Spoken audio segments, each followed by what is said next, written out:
আপনি একদম নিশ্চিন্ত থাকেন, আগামী এক সপ্তাহে ভারতের বেশ কয়েকটি অঙ্গরাজ্য, ভারতের বড় বড় ব্যবসায়ী, ডিলার, এক্সপোর্টার, ইম্পোর্টার, ইভেন যারা বাংলাদেশের সাথে বিভিন্ন ধরনের ব্যবসা বাণিজ্যে জড়িত আছেন, এই এক সপ্তাহ হচ্ছে তাদের ব্যবসায়িক সুনাম কামানোর সময়। ভাই কিভাবে? যে কোনো দেশে যখন একটা জাতীয় ইস্যু থাকে, ন্যাশনাল ইস্যু, তো প্রত্যেকটা বড় বড় কোম্পানিগুলা তারা করে কি সেই ইস্যুতে কানেক্টেড হয়। এবার ওইখানে তাদের সাময়িক ক্ষতি হলেও তারা ওইটাতে কানেক্টেড হয়। কেন? দেশের বৃহত্তর গোষ্ঠী তাদেরকে কানেক্টেড না হলে ভিলেন ভাবে।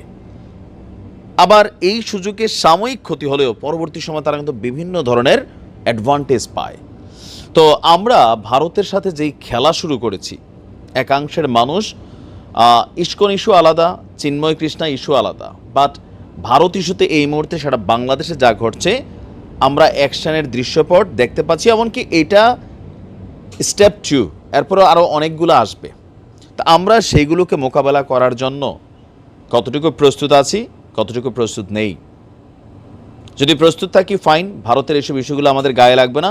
যদি প্রস্তুত না থাকি, আমাদের জনগণই আবার আমাদের উপরে চাপ প্রয়োগ করবে যে আপনি কি করেন, এই না সেই না, আর এটা নিয়ে আওয়ামী লীগও খেলবে। গতকালকে বলছিলাম যে চিকিৎসা ইস্যুতে ভারতের বেশ কয়েকটি হাসপাতাল, স্টেট আপনার একটা শক্ত অবস্থান নিয়েছে। এরপরে ত্রিপুরা রাজ্য থেকে একটা সিদ্ধান্ত আসছিল ব্যবসা বাণিজ্য বন্ধ। তো প্রথম যেই জিনিসটাতে হাত দিচ্ছে ভারত, সেটা হচ্ছে আলু। বেশি করে আলু খান, ভাতের উপর চাপ কমান। বাট এখন বাংলাদেশে নতুন আলুর কেজি শুনছি 150 টাকা, 120 টাকা, আর পুরান আলু 80 টাকা, 100 টাকা। তো এখন আমাদের আলুর বাজারের একটা বিশাল অংশ যোগান কিন্তু ভারত দেয়। এখন এই সিচুয়েশনে ভারত যাই না বুঝা উইদাউট এনি সিগন্যাল আলু সাপ্লাই বন্ধ করে দিছে। আবার পেঁয়াজ সাপ্লাই আসবে। তারপরে ধরেন যেই জিনিসগুলো বাংলাদেশের আম জনতার সাথে কানেক্টেড, কারণ এইবারের বিষয়টা সরকার টু সরকারে নাই, জনতা টু জনতার মধ্যে কিন্তু, ব্যবসায়িক টু ব্যবসায়ীদের মধ্যে কিন্তু আপনি দেখবেন যে এই পাল্টাপাল্টি একটা অবস্থান শুরু হয়েছে। আমরা দেখছি ইভেন পশ্চিমবঙ্গে এই প্রথমবারের মতন কলকাতা, আমি অন্যান্য সময় বাংলাদেশের ভিতরে কলকাতাকে নেগেটিভ দেখেন, আপনি দেখেন জুলাই আগস্ট অভ্যুত্থানে আমি নিজে ভিডিও করছি যে কলকাতার ছাত্ররা, কলকাতার মানুষ এই বৈষম্যবিরোধী ছাত্রদের জন্য তারা সেখানে লড়াই করেছে, তারা জেলে গিয়েছে, তারা পুলিশের হাতে মাইর খাইছে। তো তাদের ক্ষোভটা হলো যে তোমরা জুম্মা আইলা না, যে বৈষম্যবিরোধী সমন্বয়ক হাসনাত বা সার্জিস তারা যেভাবে ভারত নিয়ে কথা বলে, এইটা কলকাতার জনগণ কিন্তু মানতে পারতেছে না। কেন? তাদের অনেক বক্তব্য, আমার কাছে অনেক মেসেজ আসে, মেইল আসে, বা তাদের গণমাধ্যমগুলো দেখবেন যে এই ছাত্রগুলো তো বিশ্বাসঘাতক। কেন? তোমাদের জন্য আমরা ওই সময় নামছি কলকাতা থেকে আমরা প্রটেস্ট করছি, স্টুডেন্ট টু স্টুডেন্ট। এখন তোমরা আমাদের এই পশ্চিমবঙ্গ নিয়ে, ভারত নিয়ে, যেহেতু স্টেট অফ ইন্ডিয়ার পশ্চিমবঙ্গ, তো তারা কিন্তু বিষয়টা থেকে রিয়াকশন করছে। ইভেন সেইখানে তারা ব্যবসা বাণিজ্যে লস দেওয়া হলেও আবাসিক হোটেলে বাঙালি রাখবে না, কোনো কি বলা হয়েছে আপনার হাসপাতালে বাঙালিদের চিকিৎসা দিবে না, চিকিৎসা নিতে গেলে প্রণাম করতে হবে, নানান ধরনের ঘটনা কিন্তু, ইভেন গ্রেপ্তারিও শুরু হয়েছে। বিএনপির একটা আটকাইছে বাংলাদেশের মুসলমান, সেইখানে যে রবি শর্মা নাম দিয়া ঢুকছিল। তো এখন কিন্তু ধাপে ধাপে আমি দেখছি অনেক কিছু এখানে হবে।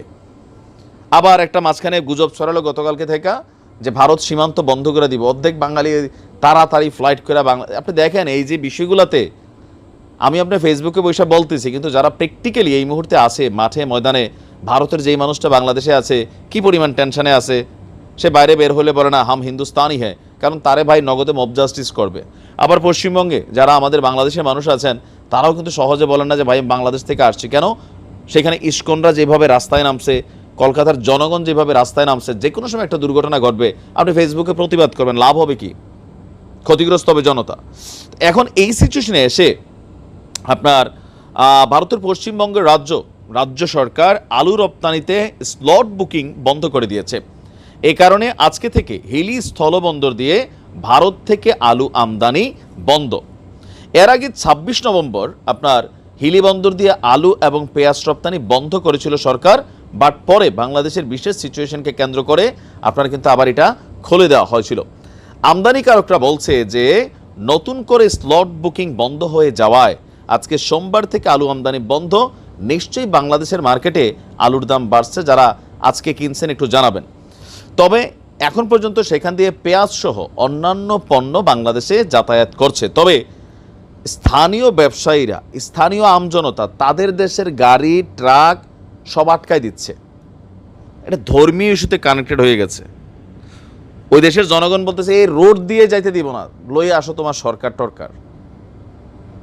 এরপরে যে গ্রেপ্তারের ইস্যু আমি দেখলাম বিভিন্ন কটেজগুলোতে, হোটেলগুলোতে অভিযান শুরু হয়েছে। বিএনপির একজন নেতা তিনি গ্রেপ্তারও হয়েছেন, যদিও তিনি অন্যায় কাজই করছেন, তবে এরকম অন্যায় কাজ ইউরোপ আমেরিকাতে ভারতীয়রাও করে, আমরা বাংলাদেশিরও করি, রিফিউজি সাজ্জারের যে এখানে নানান কাহিনী করি।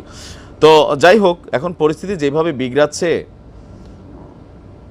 এটা আসলে কিভাবে সলিউশন হবে আমি নিজেও বুঝছি না। আমি একটু বিএনপির এটাও বলি, কলকাতায় যে নেতা আটক হয়েছেন আওয়ামী লীগ আটক করবে না হয়তোবা। আবার ভারত সরকার আরেকটা ঘোষণা দিয়েছে হিন্দুদের জন্য ভারতে যাওয়া মানে ভারত পজিটিভ সাপোর্ট দিবে যদি কোনো হিন্দুরা ভারত যায়। তো এগুলো এখানে একটা রাজনীতি হচ্ছে ভারতের জনগণের কাছে। ভারতের সরকার কিন্তু রাজনীতি করতেছে, এটা বাস্তব, ঠিক আছে। জনগণ অনুভূতিতে আছে, আমরা যেমন ফিলিস্তিনের সাথে অনুভূতি করি, কাশ্মীর নিয়ে করি, তো এরা একই স্টাইলে কিন্তু এগুলো হয়ে গেছে। আচ্ছা, আমরা যদি দেখি আপনার গোপন তথ্যের ভিত্তিতে কলকাতার মার্কুইস স্ট্রিটের একটি হোটেল থেকে একজন বাংলাদেশি ব্যক্তিকে কলকাতার পুলিশ গ্রেপ্তার করেছে। ভারতীয় সংবাদ মাধ্যম বলছে যে এই ব্যক্তি বিএনপির সাবেক নেতা, তার নাম হচ্ছে সেলিম মণ্ডল। কিন্তু ভারতে তিনি হিন্দু নামে, রবি শর্মা নামে ভুয়া ইন্ডিয়ান পাসপোর্ট, ভারতীয় ভুয়া আধার কার্ড, ভোটার কার্ড, এমনকি প্যান কার্ডও বানিয়েছেন বলে অভিযোগ রয়েছে। পার্ক স্ট্রিট থানায় এই বাংলাদেশের বিরুদ্ধে মামলা হয়েছে এবং সমস্ত ভুয়া নথিপত্র পুলিশ জব্দ করেছে। তার বিরুদ্ধে অলরেডি মামলা টামলা আপনার এখানে শুরু হয়ে গেছে। তো সব কিছু মিলিয়ে আমার মনে হয় যে বিষয়টা এবার অনেক দূর গড়িয়ে যাবে।